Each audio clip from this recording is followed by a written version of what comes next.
좋은 날입니다. 5월 14일 GT 묵상에 함께 하신 여러분 환영하고 축복합니다. 오늘은 열왕기상 5장 1절에서 18절 말씀으로 성전 건축을 위한 준비라는 제목으로 하나님 말씀 나누겠습니다. 본문 말씀 함께 읽어봅니다. 제5장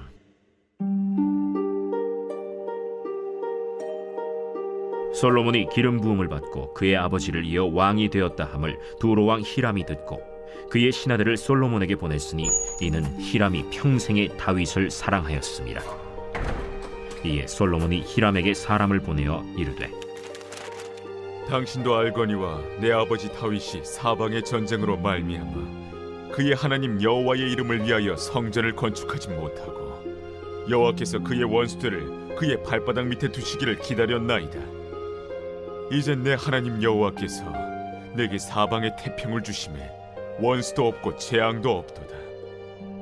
여호와께서 내 아버지 다윗에게 하신 말씀에 내가 너를 이어 내 자리에 오르게 할 내 아들 그가 내 이름을 위하여 성전을 건축하리라 하신 대로 내가 내 하나님 여호와의 이름을 위하여 성전을 건축하려 하오니 당신은 명령을 내려 나를 위하여 레바논에서 백향목을 베어내게 하소서. 내 종과 당신의 종이 함께할 것이요 또 내가 당신의 모든 말씀대로 당신의 종의 삭슬 당신에게 드리리이다. 당신도 알거니와 우리 중에는 시돈 사람처럼 벌목을 잘하는 자가 없나이다. 히람이 솔로몬의 말을 듣고 크게 기뻐하여 이르되 오늘 여호와를 찬양할지로다. 그가 다윗에게 지혜로운 아들을 주사 그 많은 백성을 다스리게 하셨도다. 이에 솔로몬에게 사람을 보내어 이르되 당신이 사람을 보내어 하신 말씀을 내가 들었거니와 내 백향목 제목과 잣나무 제목에 대하여는 당신이 바라시는 대로 할지라. 내 종이 레바논에서 바다로 운반하겠고 내가 그것을 바다에서 뗏목으로 엮어 당신이 지정하는 곳으로 보내고 거기서 그것을 풀리니 당신은 받으시고 내 원을 이루어 나의 궁정을 위하여 음식물을 주소서 하고 솔로몬의 모든 원대로 백향목 제목과 잣나무 제목을 주매 솔로몬이 히람에게 그의 궁정의 음식물로 밀 2만 고루와 맑은 기름 20고루를 주고 해마다 그와 같이 주었더라. 여호와께서 그의 말씀대로 솔로몬에게 지혜를 주신 고로 히람과 솔로몬이 친목하여 두 사람이 함께 약조를 맺었더라. 이에 솔로몬 왕이 온 이스라엘 가운데서 역군을 불러일으키니 그 역군의 수가 3만 명이라. 솔로몬이 그들을 한 달에 10,000명씩 번갈아 레바논으로 보내매 그들이 한 달은 레바논에 있고 두 달은 집에 있으며 아도니람은 감독이 되었고 솔로몬에게 또 짐꾼이 7만 명이요 산에서 돌을 뜨는 자가 8만 명이며 이외에 그 사역을 감독하는 관리가 3,300명이라. 그들이 일하는 백성을 거느렸더라. 이에 왕이 명령을 내려 크고 귀한 돌을 떠다가 다듬어서 성전의 기초석으로 놓게 하매 솔로몬의 건축자와 히람의 건축자와 그발 사람이 그 돌을 다듬고 성전을 건축하기 위하여 제목과 돌들을 갖추니라.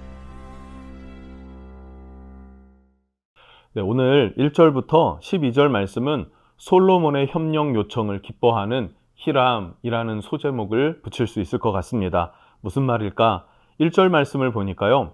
솔로몬이 기름 부음을 받고 그의 아버지를 이어 왕이 되었다 함을 두로왕 히람이 듣고 그의 신하들을 솔로몬에게 보냈으니 이는 히람이 평생에 다윗을 사랑하였음이라 라고 말합니다.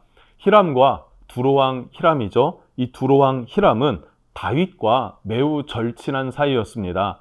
아마 다윗이 히람과 굉장히 두터운 관계를 의도적으로 맺었을 수 있겠다라고 하는 저 개인적인 생각을 해봅니다. 왜냐하면 다윗은 하나님께 간절히 요청했던 한 가지가 무엇입니까? 그것이 바로 성전 건축이었어요.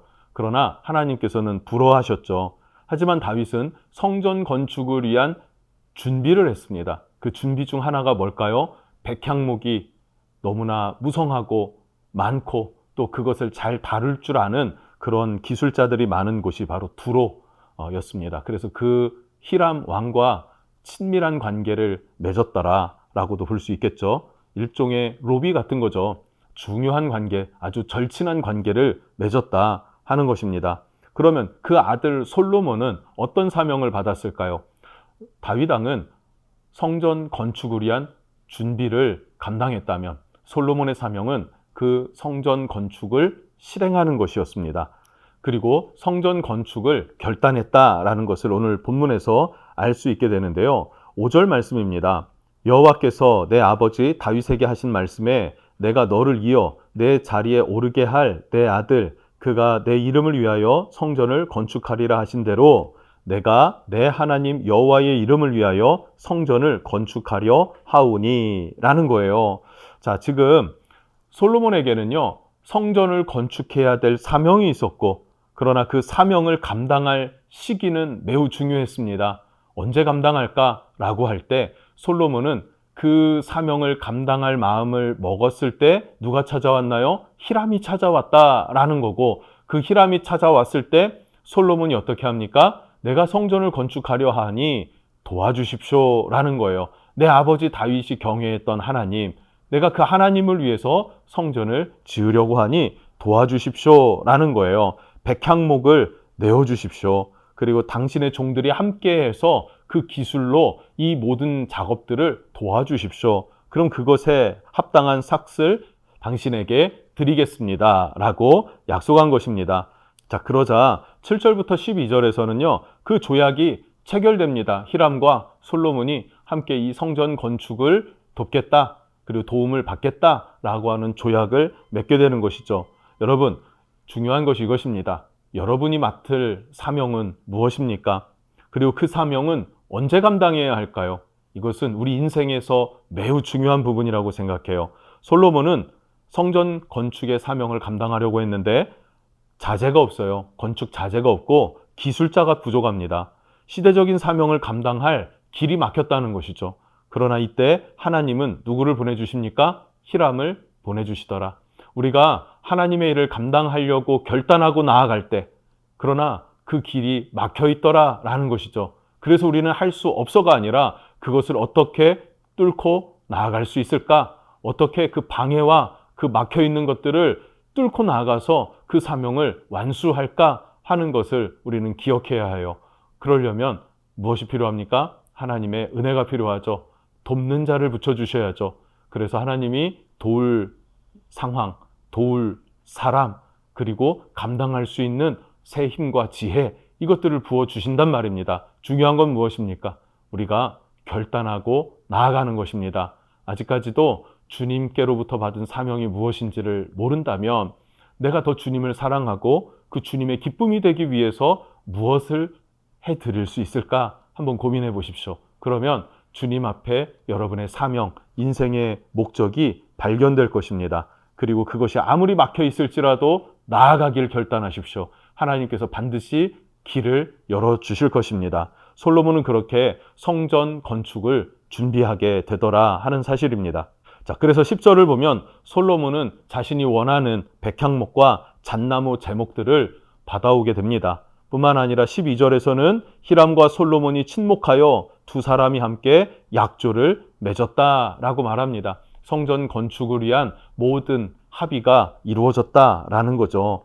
이어서 13절부터 18절에서는요, 성전 건축을 위한 일꾼들이 모이게 되었고 그들이 성전의 기초석을 놓게 된 사건을 말해주고 있습니다. 이 성전 건축을 위해서 유대인들은 3만 명의 역군이 참여하게 됐습니다. 그리고 유대에 거주하는 이방인들은 15만 명이 되었더라라는 거예요. 짐꾼, 석공 이런 사람들이 많았던 것이죠. 그리고 벌목 기술자, 건축가들 이들이 합세해서 함께하였다. 그렇게 주님이 기뻐하시는 성전을 짓게 된다라는 사실입니다.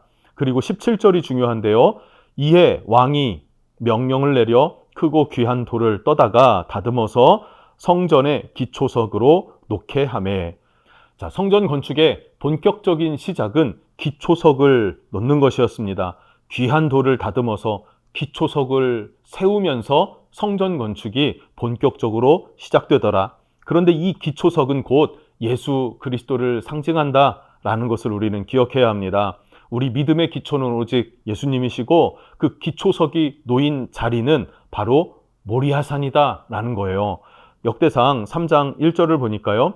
솔로몬이 예루살렘 모리아산에 여호와의 전 건축하기를 시작하니 그곳은 전에 여호와께서 그의 아버지 다윗에게 나타나신 곳이요 여부스 사람 오르난의 타작 마당에 다윗이 정한 곳이라. 이미 하나님께서는 다윗을 통해서 정해놓은 곳, 그곳이 바로 모리아산이었더라라는 것이고, 또 창세기 22장 2절에는 이렇게 말합니다. 여호와께서 이르시되 내 아들 내 사랑하는 독자 이삭을 데리고 모리아 땅으로 가서 내가 내게 일러준 한 산 거기서 그를 번제로 드리라. 즉 이곳은 또한 아브라함이 자기 아들 이삭을 아낌없이 하나님 앞에 번제물로 드리려고 했던 곳, 그렇게 하나님이 인도하신 곳이 모리아산이더라 라는 거예요. 그런데 이곳은 바로 예수 그리스도가 우리를 위해서 십자가 위에 선 곳이기도 하다 하는 사실이죠. 아브라함이 독자 이삭을 바쳤어요. 그러나 실제로 죽이지는 못하게 하셨고, 그 옆에 수양이 뿌리 나무에 걸려 있었던 그것을 발견하고 그 양을 잡아 하나님 앞에 제사하게 했습니다. 이 이삭을 대신하여 죽임을 당한 수양은 곧 우리에게 보내주실 메시아 예수 그리스도를 상징하는 곳이었고, 곧 그 예수 그리스도의 십자가가 바로 선 곳이 바로 우리가 영과 진리로 예배하는 마음의 중심, 믿음의 중심이 된다 하는 사실을 우리는 기억했으면 좋겠습니다. 그 사랑의 은혜로 말미암아 우리는 죄사함을 얻었고 죄를 씻어 자유하고 기뻐하고 평강을 누리는 자, 자유한 자, 하나님의 자녀가 되었음을 기억하면서 그 하나님께 감사할 줄 알고 그 은혜를 기뻐하는 그러한 사랑하는 성도들이 되었으면 좋겠습니다. 승리하시기를 주님의 이름으로 축복합니다. 기도하겠습니다. 하나님, 솔로몬이 성전을 건축하기를 준비합니다. 사명을 감당할 것을 결단했을 때 그 사방은 막혀져 있었습니다. 건축 자재도 기술자도 매우 부족한 상황이었으나 하나님께서는 히람을 보내주시면서 그 문을 열어주십니다. 내가 감당할 사명을 찾고 그곳으로 나아가려고 할 때 하나님께서 우리에게 사람을 붙여주시고 상황을 만들어주시고 이끌어주시고 지혜를 주셔서 하나님 그 사명 잘 감당할 수 있도록 축복해 주옵소서. 뿐만 아니라 그렇게 시작된 성전 건축의 기초석은 곧 예수 그리스도임을 우리가 깨닫기를 원합니다. 우리의 예배의 중심에는 예수 그리스도가 계신다. 그 은혜의 감격으로 주님 앞에 나아가는 영과 진리의 예배가 살아나게 하옵소서. 예수님의 이름으로 기도합니다. 아멘.